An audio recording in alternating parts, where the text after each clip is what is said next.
How you doing?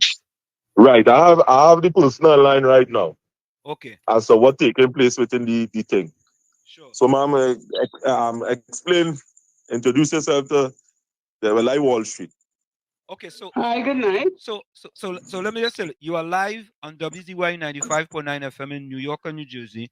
It's myself here, Mhm. who is Professor Wall Street, and my partner, Uncle Tommy. Okay, so Okay. good day. How are you? I'm good, sir. Mm. Do you does someone have a computer on any background anywhere?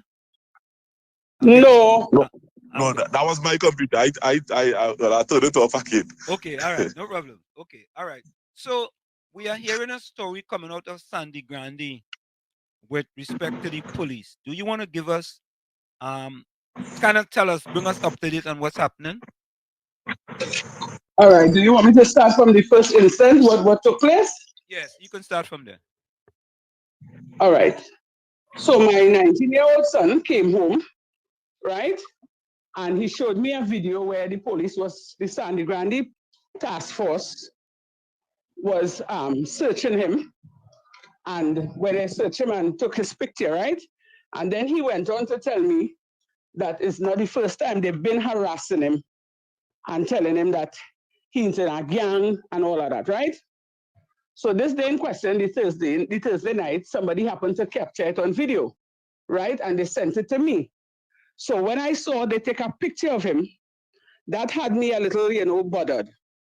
I didn't sleep that night. I studied whole night. I said, but even if they're searching him, why take your personal phone and take his picture? So I decided to go to Sangre Grande police station the Friday morning to see if I could speak to one of the inspectors or somebody, with a little rank to ask them what is the reason for that.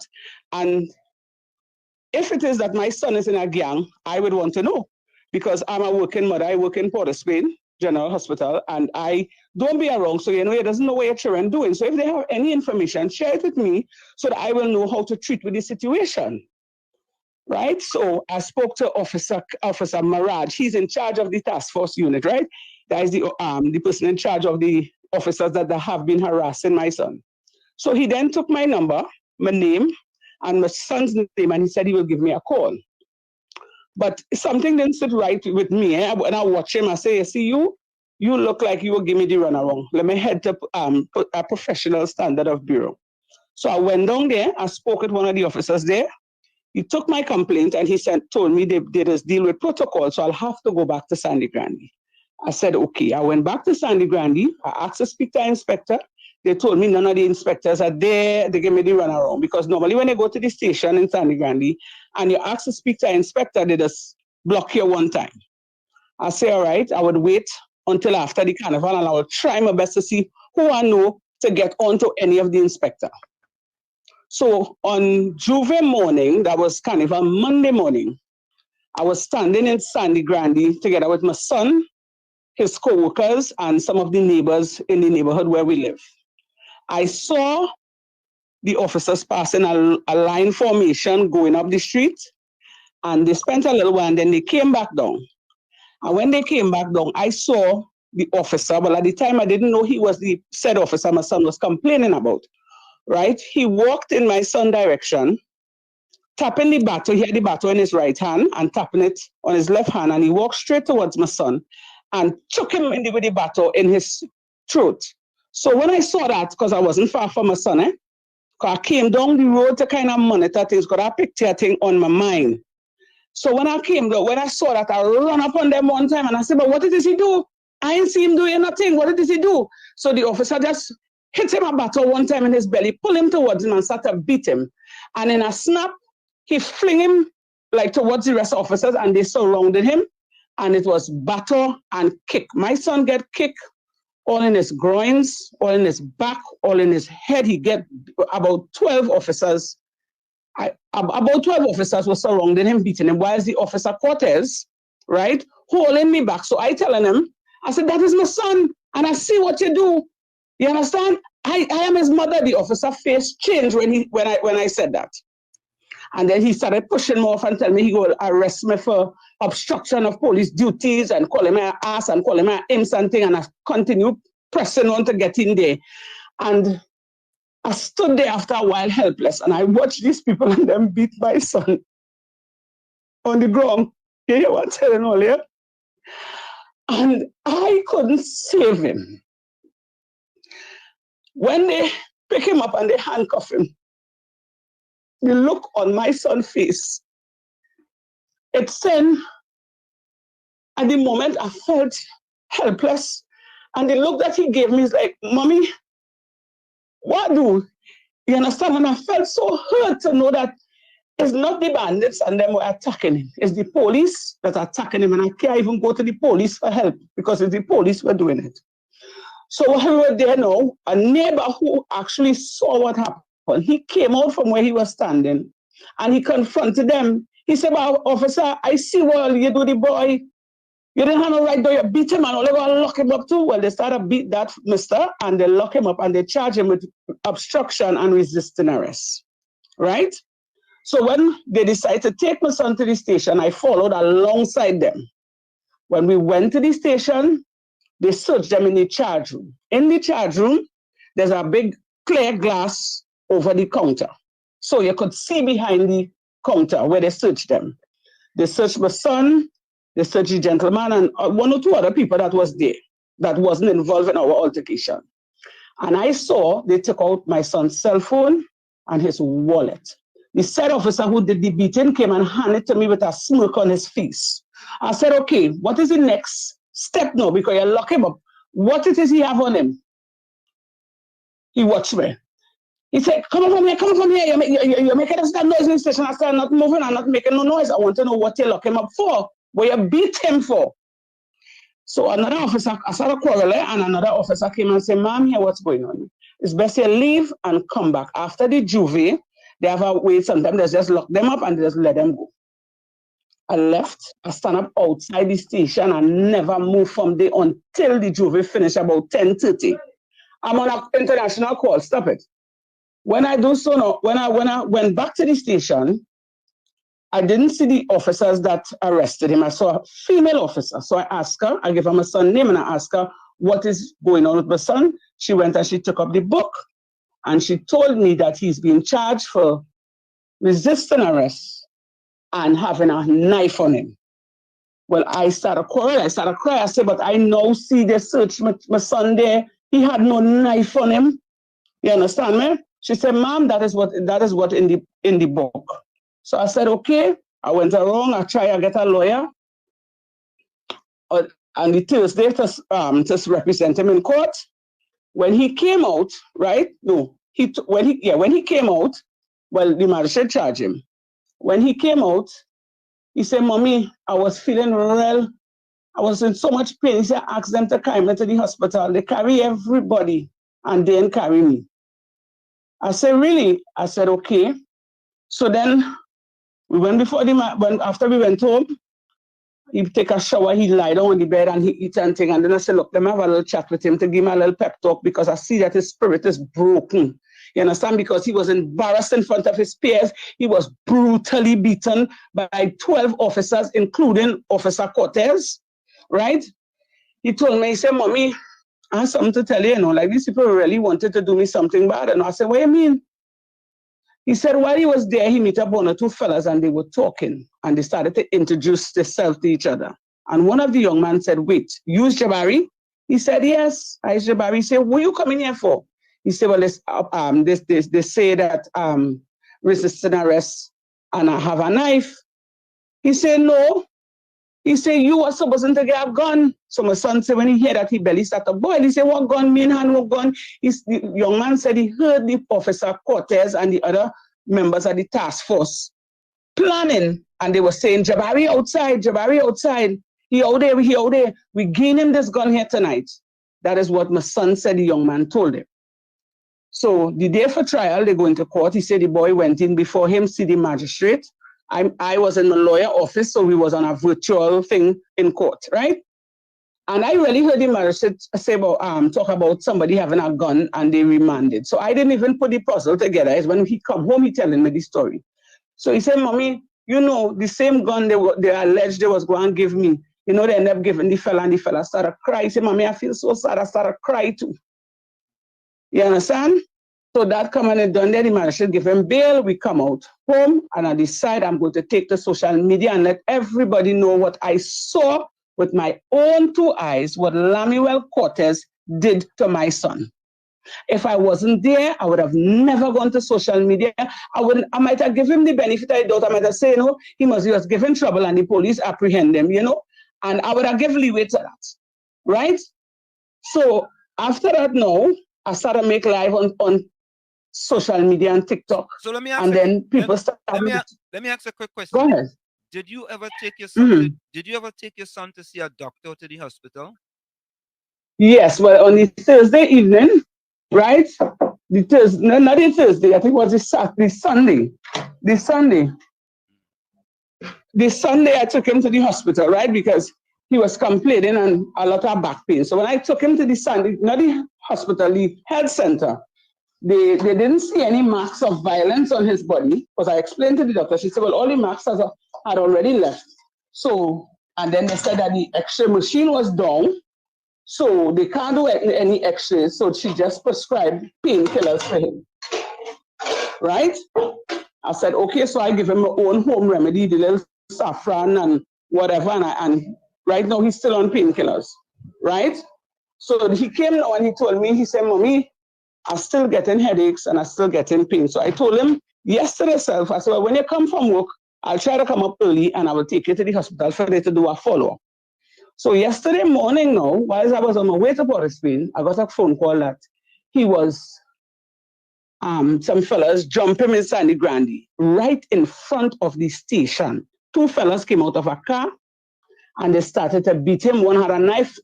Some good Samaritan that was passing by, saw the incident and they come in after. Well, they give him some good blows, and in front of the station, and the two young men just left after they done beat him.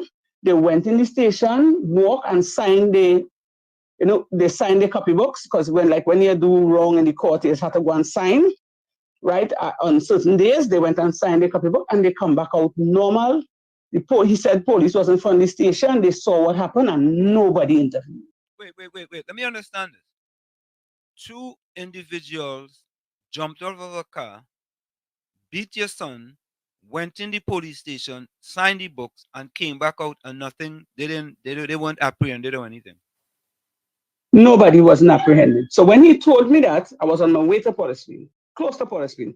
So I went straight to Professional Standard of Bureau, again, back to the same officer who we went and gave the statements to, right? And I told her what happened. She then told me, I spoke to Senior Superintendent, let me see if I get the card. I can't remember her name right now, all of the card here. So her name is Suzette Martin, right?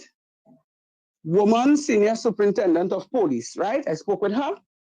She listened to what I have to say and she sent me back to Sangre Grande. So she told me to go and speak to Inspector Sukdev, right? So I went back there, I spoke to Inspector Sukdev. He listened to what I had to say and then he chimed in a little bit.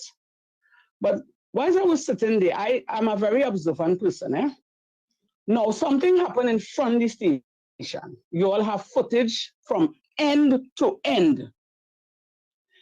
This gentleman, this inspector didn't say, well, all right, Miss Edwards, let us get on top of things because I find something not right here. He just listened to what I had to say calmly, take me downstairs, because I had to ask for transport to pick up my son because he was by my sister to take him to the hospital.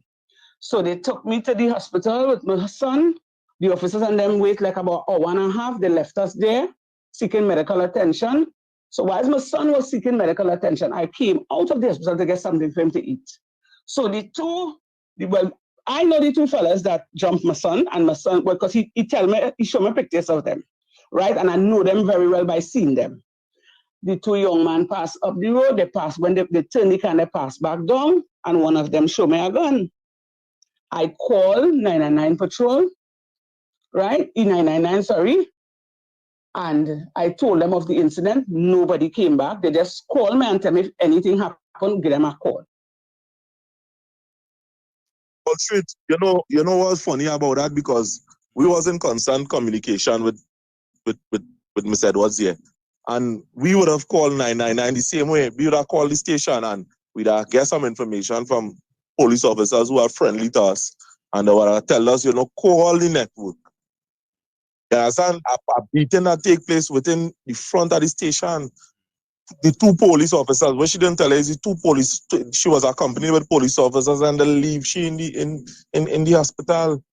Yeah, they And left me. these two men and them is wanted for, one of them I believe wanted for murder. Beat up the person, beat up his son and leave them. And a man wanted for murder when we get like one bail. In front of the police station. In front of the police station. In front of the police station. And the police from the don't know. police station. They don't know CCTV. No CCTV. And what we would have done to her, when she would have went and talked to the person in the station, we'd have done a live and would have taped the whole session, the whole conversation, so it's outside there. And then people and them, they're still operating in this way. That's sad, man. We have to do something about that because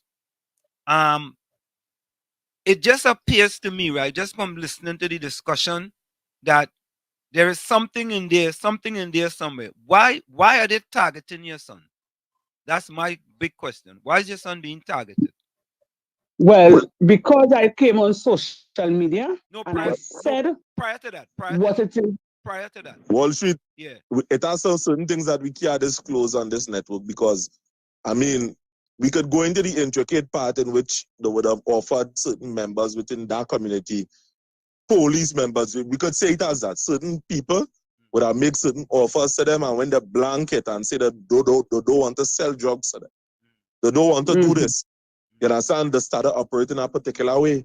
Because watch me, that same officer would have killed somebody and the person wanted to do an interview in which she would have revealed that what take place. And I could talk it because I ain't afraid nobody. One of the officers, they had the woman house under siege. Right? In concordance with the lady say. And they order them to take off the camera. And all of a sudden, the person gets shot in the chest. That was an incident that would have taken place at least a month back or a month and a half back. And the person died. The person's wife was a police officer. And the thing about it, what's so funny, what people not paying attention to, a man was sleeping on the bed. So they say, the report say that, But when the parents say something different, a man sleeping on the bed, and you come and you shoot a man in the chest and say, he aim a gun at you. But what the real story where the mother say is something different. Them had the house under siege, nobody could not leave, nobody could order them to take off the camera, and they shoot the man. That is what the parents say. That'll tell you how serious it is with that Sangre Grande station. So the meeting that they're having on Thursday, are you saying that the commissioner of police is going to be there? Well, right after we when I realized what taking place, I decided to reach out to CNC3, right? Because I needed my story to be heard. Because you can't be beating people children and doing people children wickedness just like that, right? So I reached out to CNC3. I reached out to Mr. Banwari. He works at CNC3 and he came up the road and he did a story. Well, he was interviewing me and my son. And to my surprise, there were a lot of young men that came around, right? And they chime in and started to tell Mr. Banwari, while he was doing the recording, what it is, the injustice that they were suffering under that same officer, Lamuel Cortez, and other officers of the task force, where they plant gun on them, give them weed. While I was posting up my video on social media, another mother was posting up her side of her story where the same Lamuel Cortez, she just didn't call his name because she said she wasn't there, she didn't see, she just alleging what her son told her, right? So when I saw what she put up, I contact her one time. I say, you going through the same problem? She said, yes. I said, here's my number. And she called me and she told me the name of the officer that her son told her, right? So I said, well, that's the same officer who abused my son too. Yeah, Miss Edwards. It's Miss Edwards, right? It's missing. Mm-hmm. Hold for us. Give us 5 seconds. We got to go for a quick break. We're going to go for a quick Okay. 5-second break, and we'll be right back. 5 seconds. Okay? Give us 5 seconds. Okay. Yeah. Yeah, we'll be right back. Stay right there. You're listening to